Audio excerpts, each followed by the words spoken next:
Nous sommes maintenant en ligne avec Jean-Marc Fitoussi. Bonjour.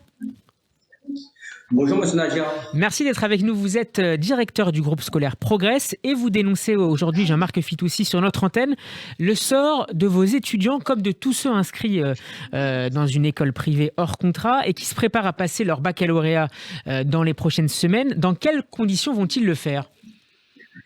En effet, il le passe dans des conditions un peu spéciales puisque le gouvernement a décidé que pour les élèves qui sont inscrits dans les établissements privés hors contrat, ils passeront les épreuves en présentiel, c'est-à-dire qu'ils ne bénéficieront pas du contrôle continu, ce qui est un vrai scandale puisqu'ils ont vécu comme les autres une année très compliquée de confinement, de pandémie, de traumatisme. Est-ce qu'il y a une rupture d'égalité selon vous ?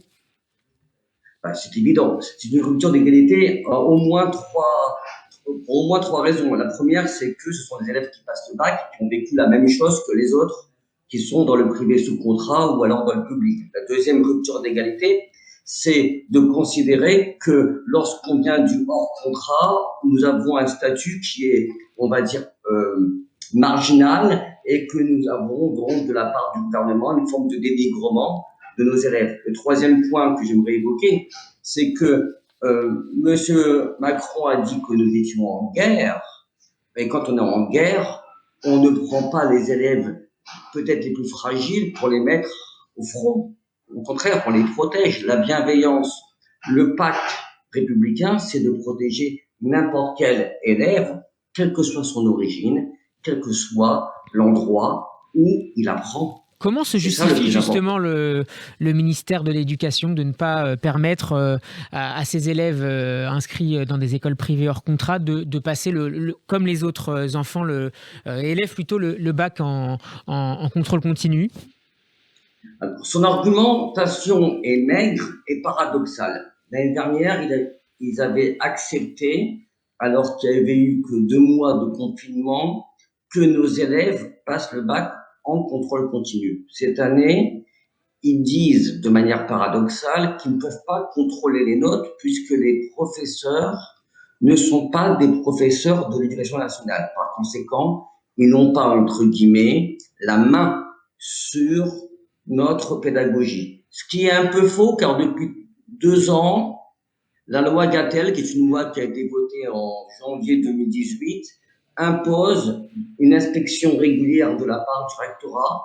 Et pour la petite histoire, nous avons eu 3 inspections en 2 ans. Dernière question, Jean-Marc Fitoussi. Quel recours envisagez-vous ou vous avez déjà envisagé, pardon ?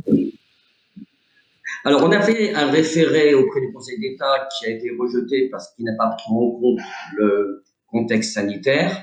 Demain, nous avons organisé, du moins les élèves vont organiser une manifestation face à l'éducation nationale, donc rue de Grenelle, pour leur montrer que nous sommes des élèves et des enseignants, on va dire, non pas de second ordre, mais de premier ordre. Et nous avons également demandé aux élèves qui passent le BTS de se mobiliser avec nous, puisqu'il faut savoir que pour les BTS également, il n'y a pas de contrôle continu, mais que ce sont des épreuves en présentiel.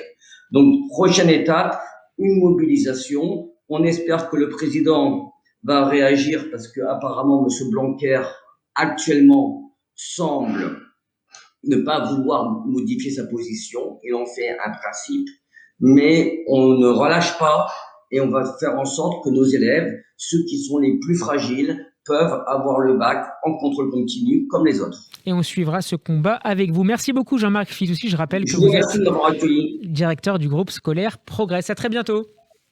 Merci, au revoir.